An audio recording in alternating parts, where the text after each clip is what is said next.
And we are live for the first video of 2017. Hello, one and all.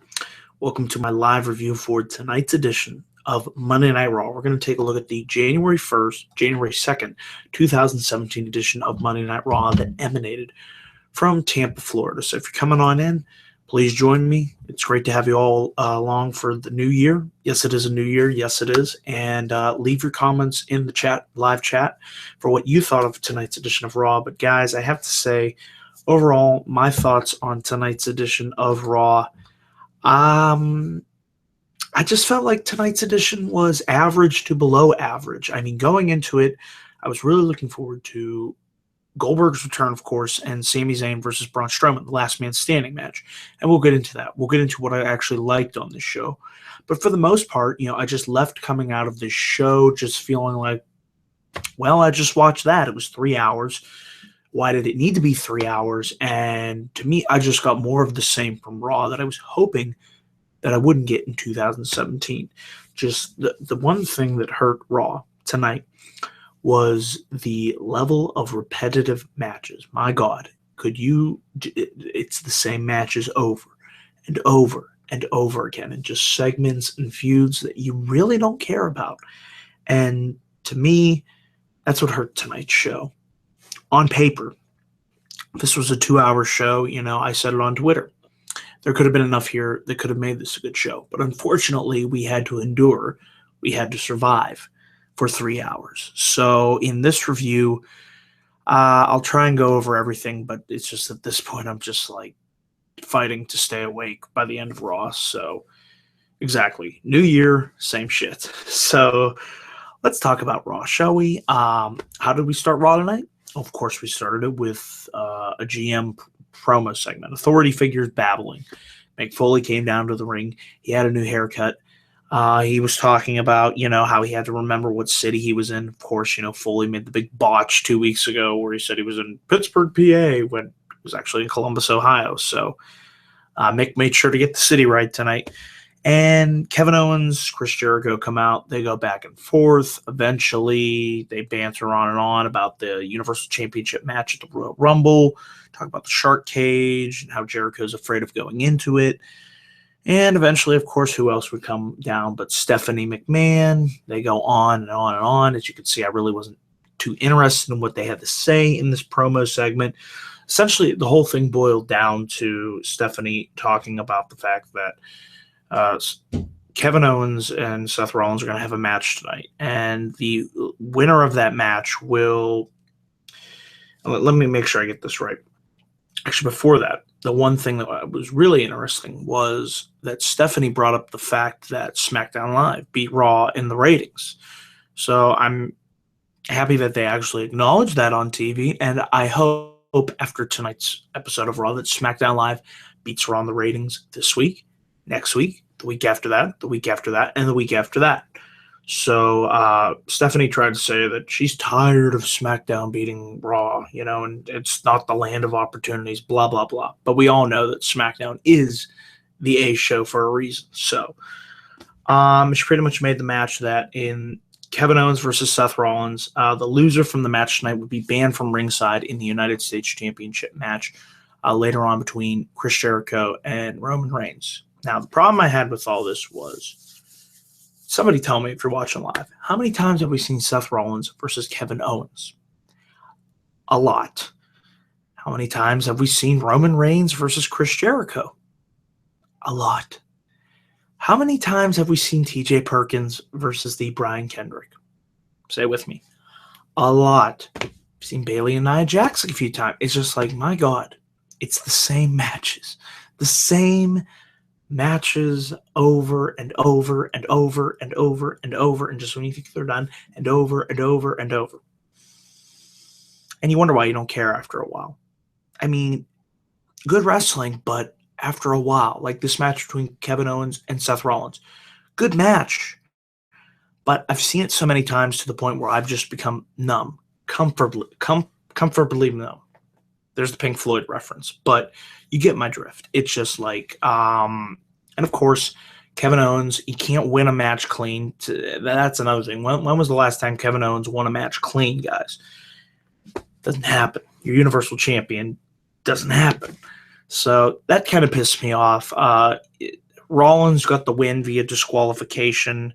And to me, I just didn't like that. I'd rather see, the Universal Champion win, without having any interference or DQ or some type of bullshit like that. To me, this title reign with Kevin Owens, on paper, it looked really promising the way that they began it, but it's just hindered him to the point of, I don't know where you go with this. I could see Reigns beating him for the title at Royal Rumble. And honestly, I would not be surprised. I just feel that title has done more harm than good to Kevin Owens. But your winner is Seth Rollins. And like I said, Owens hits Rollins with the ring bell, and that's how we end that match.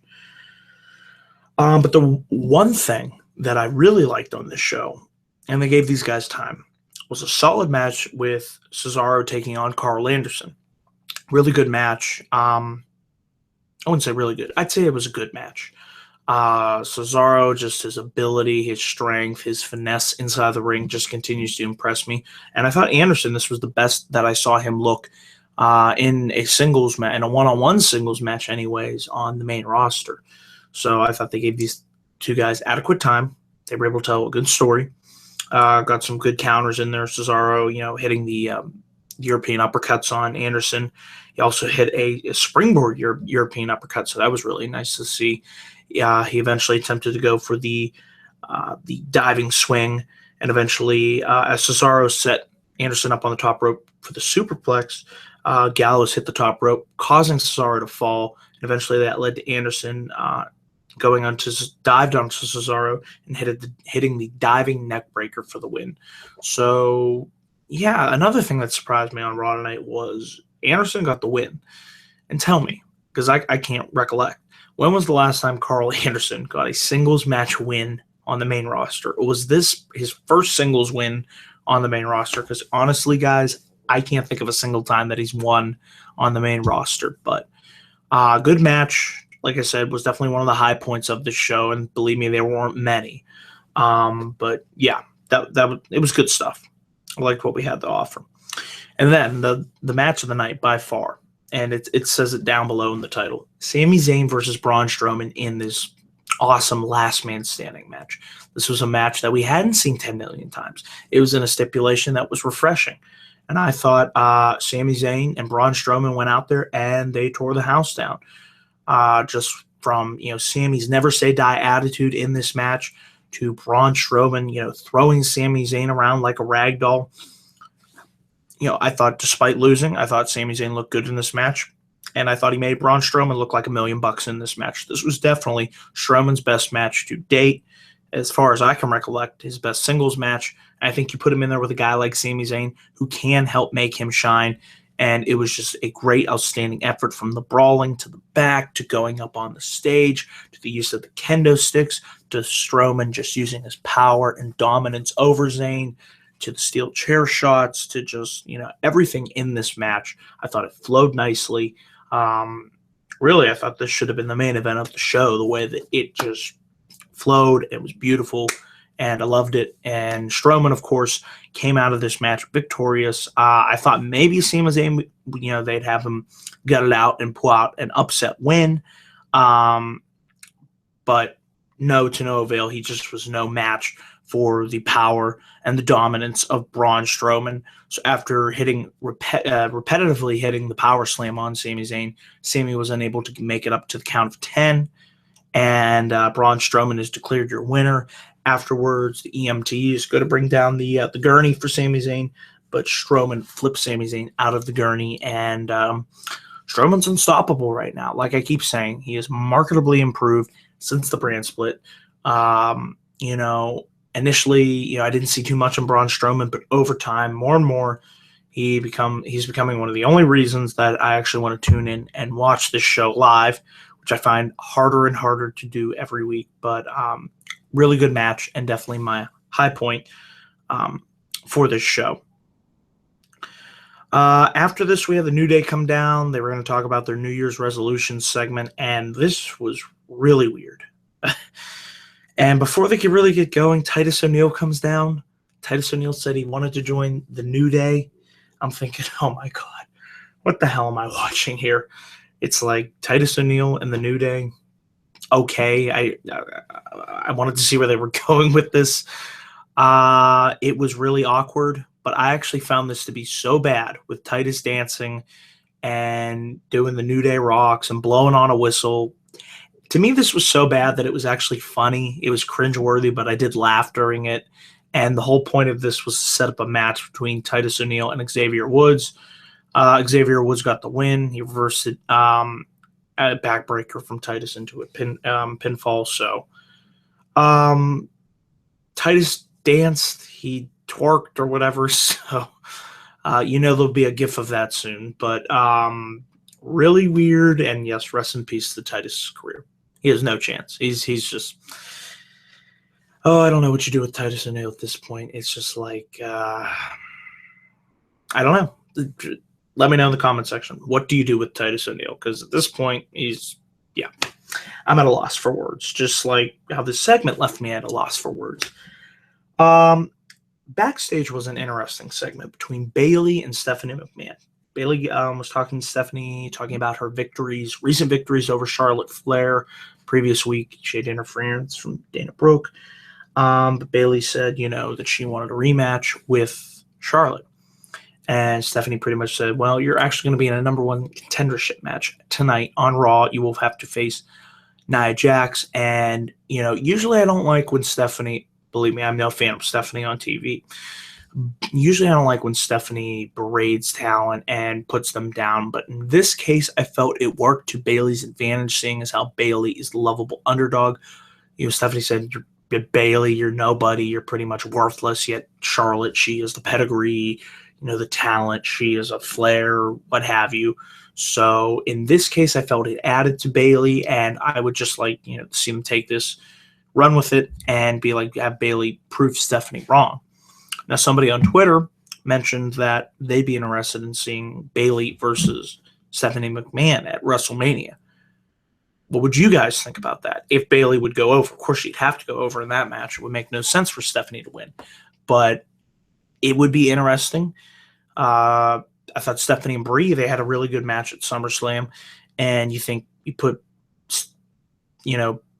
Bayley up against Stephanie, I think it would be interesting. If Bayley, I think she'll be in the title match, but another scenario, if they would want to go somewhere with this, Bayley versus Stephanie, perhaps, be great to see Bayley shut Stephanie up. Somebody please do it for once. But do I think they can repeat Bryan's story with Bayley? I don't know exactly, but with her and Stephanie and kind of how it was Bryan and Triple H, that would be something interesting. I wouldn't want to see a copy. Hell no, I wouldn't want to see a carbon copy. But you kind of take that and use it to just elevate Bayley to a whole nother level, like she should be on this main roster. I'd like to see it happen. But do I trust this creative team? No. No, I don't. I don't trust them to book next week's episode of Raw. I'm not sure I can trust them to long-term book a storyline to WrestleMania 33. Oh, God. Let's talk about, Cedric Alexander versus Drew Gulak. It was a match. Drew Gulak won after Alicia Fox interfered, tried to distract Tony Nese, what have you. Not really much to say here. We then had let's talk about this United States Championship match. Chris Jericho versus Roman Reigns. For one, it was nice to see the belt defended. I mean, it's a rare feat. We usually don't see the U.S. title defended. So that was a special treat. But to me, it's like you set up the whole idea of there's going to be no interference in this match. And if Reigns gets counted out or is disqualified, the title changes hands. So you're thinking, we're doing another championship match between Roman Reigns and Chris Jericho. We've done this match before for the title, nonetheless. This is the third time these two have fought for the United States Championship. Did you honestly think, as I told my friend, did you honestly think that the title was going to change hands?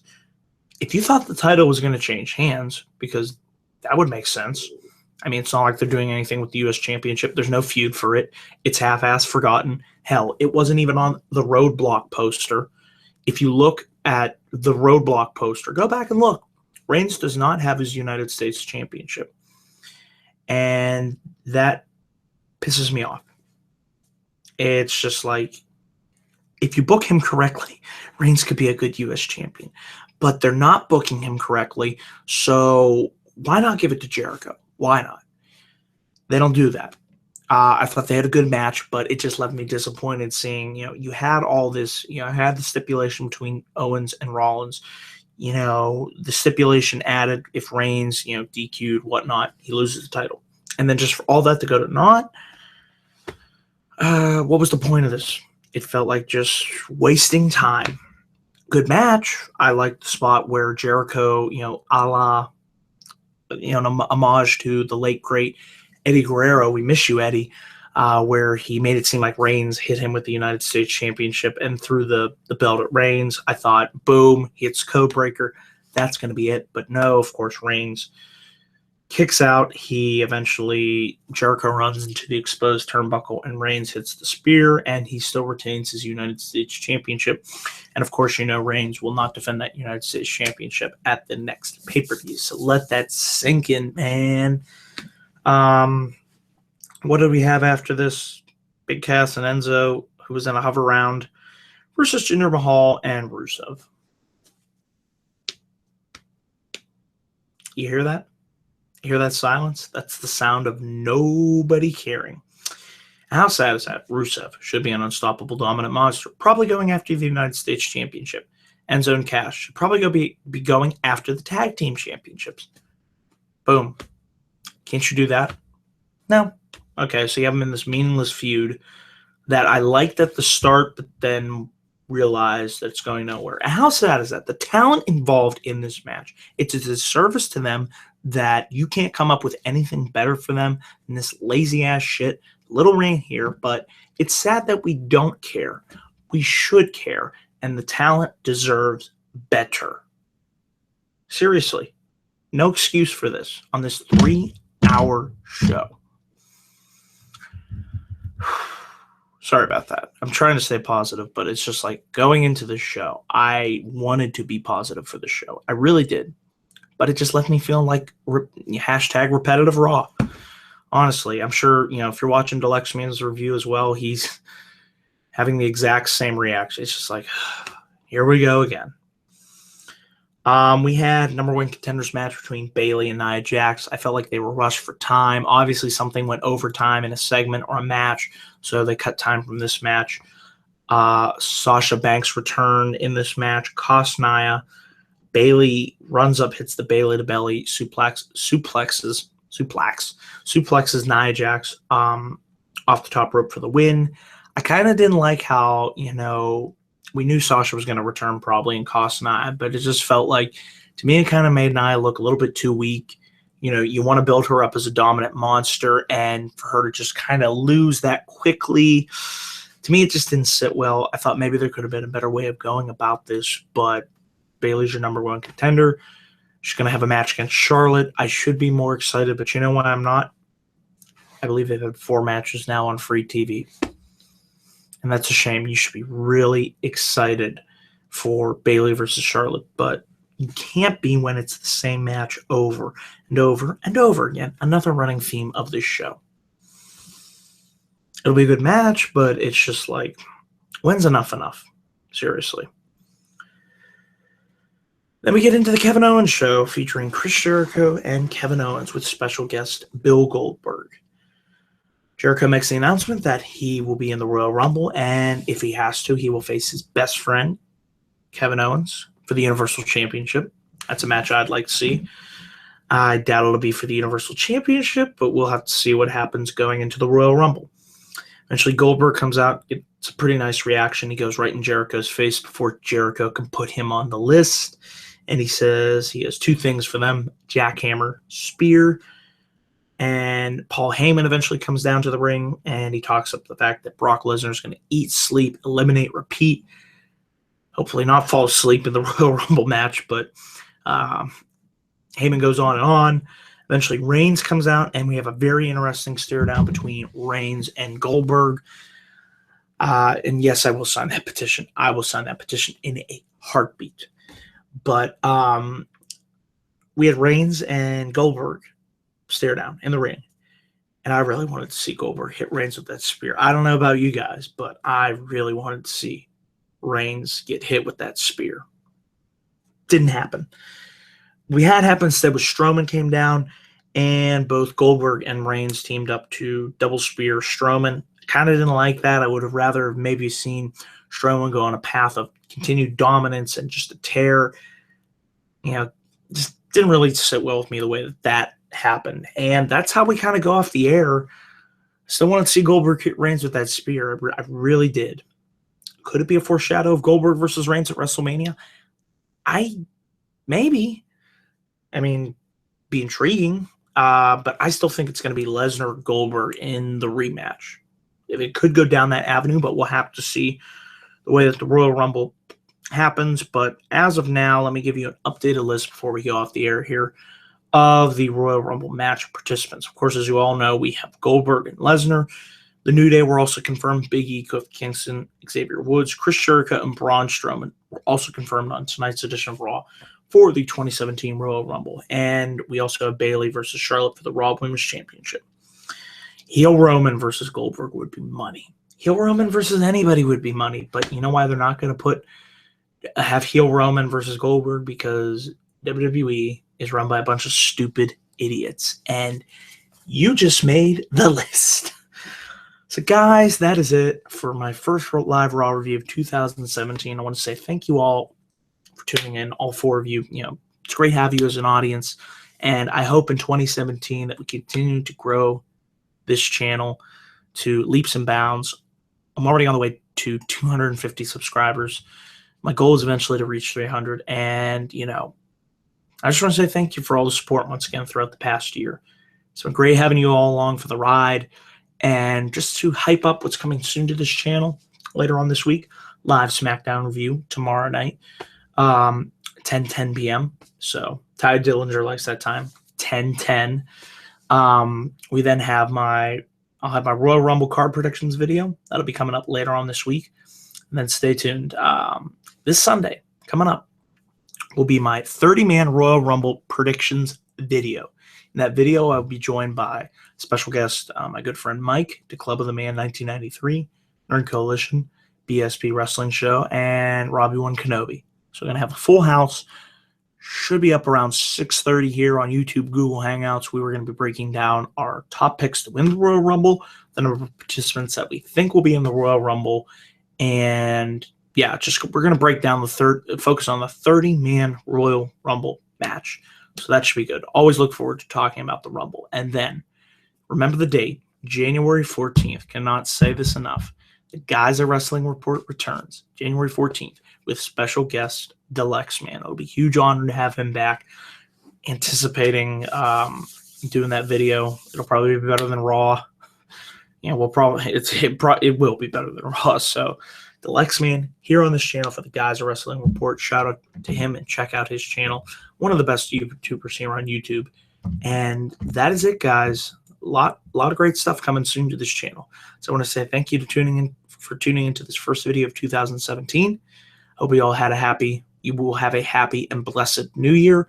I'll see you guys tomorrow night for my live review of the A Show, SmackDown Live. Be there or be square. So that is it, guys. Thanks for watching. Take care and have a great rest of your evening.